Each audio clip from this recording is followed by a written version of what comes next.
जय हिंद दोस्तों अपने चैनल पे मैं एक छोटा सा टॉपिक है जहन में आया कि मुझे लेके आना चाहिए, तो मैं वो लेके आपके सामने प्रस्तुत हूँ। तो सीधा चलते हैं टॉपिक पे। और आज हम बात करेंगे इस स्वस्तिक के निशान की। ये स्वस्तिक जो हम हर शुभ कार्य के अंदर इसको लिखते हैं, उकेरते हैं, तो इस आखिरकार ये है क्या, इसका मतलब क्या है, हम क्यों उकेरते हैं इसको, क्यों इसको फर्स्ट में लिखा जाता है। चलिए इसके पीछे का जो छोटा सा जो साइंस है वो समझ लेते हैं। साइंस है, धर्म नहीं, धर्म की बात नहीं करेंगे, ये मैं बात कर रहा हूँ साइंस की। देखिए यहाँ पे कि मान लीजिए अपना जो क्लॉक होता है, घड़ी होता है, उसी के अनुसार इसको समझेंगे। देखिए अगर मैं यहाँ पे इन खानों को ऐसे मिलाता हूं यहाँ पे, तो ये लगभग राउंड सा हो जाता है, ठीक है, एक गोल हो जाता है।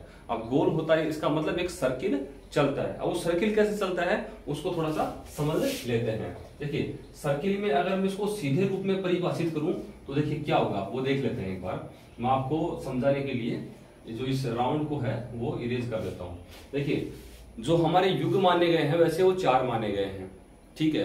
तो ये एक सर्किल है। देखिए सबसे प्रथम है वो आता है सतयुग। सतयुग के बाद में कौन सा आएगा, त्रेता। त्रेता के बाद में कौन सा युग आएगा, द्वापर।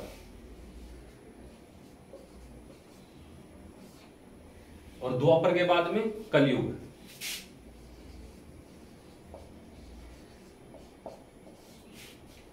वैसे युग 4 माने जाते हैं, लेकिन मैं आपको बताऊंगा युग 5 भी होता है। अब 5वां कैसा है उसकी समझाइश भी करते हैं।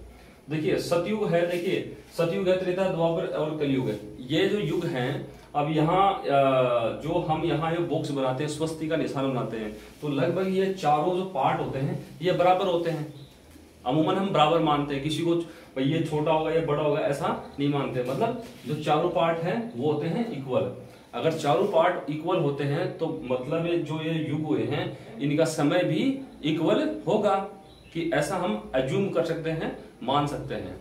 तो हमारे धर्म शास्त्रों में जो सतयुग है, त्रेता है, द्वापर है, कलयुग है, कहीं छोटा बड़ा बताया गया है। लेकिन आपको एक चीज बता दूं कि ओरिजिनल कॉपी अगर मिले तो बिलीव करना है, ठीक है। और वैसे इन युगों का समय भी वो निर्धारित किया गया है। एक युग का समय लगभग 1250 वर्ष है, वो निर्धारित किया गया है। लगभग 1250 वर्ष है वो समय माना गया है। सतयुग में कौन थे, सतयुग में जिनका राज्य था, हमारे धर्म शास्त्रों के अनुसार बोलते थे कि पहले देवी देवता हैं वो धरती पे भ्रमण करते थे। देवी देवता कोई नहीं थे, होने को इंसान ही क्या, वो देही अभिमानी था। मतलब उसको वो देह की तरफ, देह अभिमानी नहीं, देही अभिमानी था। उसको आत्मिक ज्ञान था, उसको परमात्मा से कनेक्शन कैसे करते हैं और वो स्थापित करने का ज्ञान था। उनके संकल्प है, मतलब जो थॉट्स है वो सोचते थे वो पॉजिटिव थे, तो वो क्या देव तुल्य थे। तो यहाँ पे श्री नारायण और श्री लक्ष्मी जी, श्री नारायण और श्री लक्ष्मी जी का राज्य बताया गया था सतयुग के अंदर। जब 1250 वर्ष का समय खत्म होता है यहाँ पे, उसके बाद में शुरुआत होती है त्रेता की।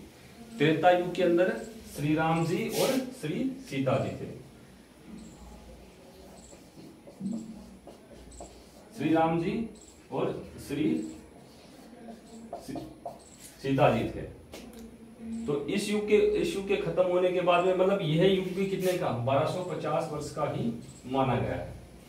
उसके बाद में त्रेता खत्म हुआ, त्रेता के बाद में आया द्वापर, जहां से बताते हैं कि जो भक्ति मार्ग है उसकी शुरुआत है वो त्रेता से मानी जाती है।